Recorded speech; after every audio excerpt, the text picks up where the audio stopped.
Praise the Lord. வழியில் உன்னை காக்கிறதற்கும் நான் ஆயத்தம் செய்த இடத்திற்கு உன்னை கொண்டு போய் சேர்க்கிறதற்கும் இதோ நான் ஒரு தூதனை உனக்கு முன்பாக அனுப்புகிறேன். ஹல்லேலூயா. கர்த்தருடைய வழி எப்படிப்பட்டது, அவர் நமக்காய் ஆயத்தம் பண்ண இடம் எப்படிப்பட்டது. ஹல்லேலூயா. ஒரு தகப்பன் தன் பிள்ளைக்கு தன்கிட்ட இருக்கிறது எல்லாத்தையும் கொடுக்கணும்னு நினைப்பாரு இல்லையா?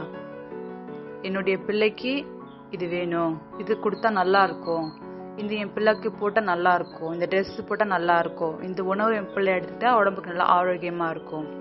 ஸோ அதே மாதிரிதான் நம்முடைய தகப்பன், என்னுடைய பிள்ளை இந்த வழியில போனாதான் அந்த வாழ்க்கை நல்லா இருக்கும், என்னுடைய பிள்ளை இந்த வாழ்க்கை துணை கொடுத்தாதான் அந்த வாழ்க்கை நல்லா இருக்கும், என்னுடைய பிள்ளைக்கு இந்த மாதிரி தேவைகள் சந்திச்சாதான் அதோடைய வாழ்க்கை செவ்வையா இருக்கும்னு நினைக்கிற தேவன். ஹல்லேலூயா.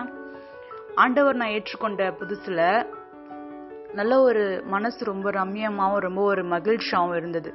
சில நாட்கள் கழிந்து போனது. சில நாட்களுக்கு அப்புறம் ஒரு மனசுக்குள்ள ஒரு வெறுமை, என்ன நம்ம கும்பிட்டு என்ன ஒரு பிரயோஜனம்ன்ற மாதிரி ஒரு மனசுக்குள்ள ஒரு வெறுமை வந்துடுச்சு. எல்லாருக்குமே ஒரு சோர்வு, ஒரு வெறுப்பு வரும். நம்ம என்னதான் கும்பிட்டாலும் நம்மளுடைய வாழ்க்கை இப்படித்தான் அப்படின்ற மாதிரி ஒரு நெகட்டிவ் திங்ஸ் எல்லாருக்குமே வரக்கூடிய காரியம் அது. நம்ம எல்லாம் மனுஷங்க, எல்லாருக்கும் சோர்வுன்றது கண்டிப்பா வரும். எனக்கு ஒரு நாள் அது வந்துச்சு. பைபிள்லாம் எடுத்து வச்சிட்டேன். 2 நாள் இருக்கும். 2 நாள்கிட்ட பைபிள் படிக்கல. ஒரு மாதிரி மைண்டே ஒரு வெறுப்பாயிடுச்சு, விரக்தி ஆயிடுச்சு.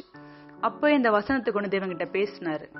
வழியில உன்னை காப்பறதுக்கும் நான் ஆயத்தம் பண்ண இடத்திற்கு உன்னை கொண்டு போய் சேர்க்கறதுக்கும் இதோ நான் ஒரு தூதனை உனக்கு முன்பாக அனுப்புகிறேன். அந்த வார்த்தையை நான் மொபைல்ல தற்செயலா படிக்கும் பொழுது மனசுக்குள்ள ஒரு இன்னும் புரியாத ஒரு சந்தோஷம், அது சொல்ல முடியல.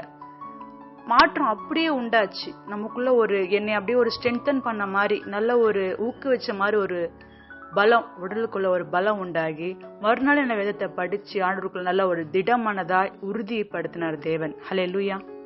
அவர் நம்புற யாருக்கும் அவரு கேடகமா இருக்கிறாராம். ஹல்லேலூயா. நாம அவரை வெறுத்தாலும் நம்ம அவரை விலக்கி வச்சாலும் அவர் நம்மளை நேசிக்கிறார்.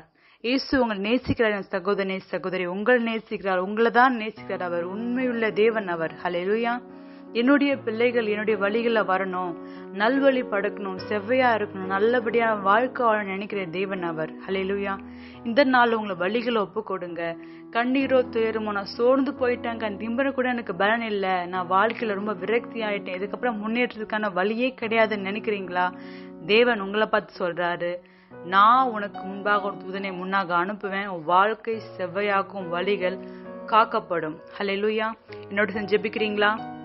அன்பும் இரக்கமும் உள்ள எங்கள் தேவனாகிய கர்த்தாவே, உன்னதமான தேவனே, உமக்கு ஒப்பானவர் இல்லை சுவாமி. இந்த நாளையும் தகப்பனே, சோர்வோடு பலவீனத்தோடு இதுக்கப்புறம் ஒண்ணுமே இல்லை, என் வாழ்க்கையில வழியே கிடையாது, எல்லாம் முடக்கப்பட்டு போயிடுச்சு, இதுக்கப்புறம் நான் எதுவுமே எனக்குன்னு கிடையாதுன்னு நினைக்கிற ஒவ்வொரு ஆத்துமாக்களையும் உங்களுடைய சமூகத்துல வைத்து நான் ஜெபிக்கிறேன் சுவாமி.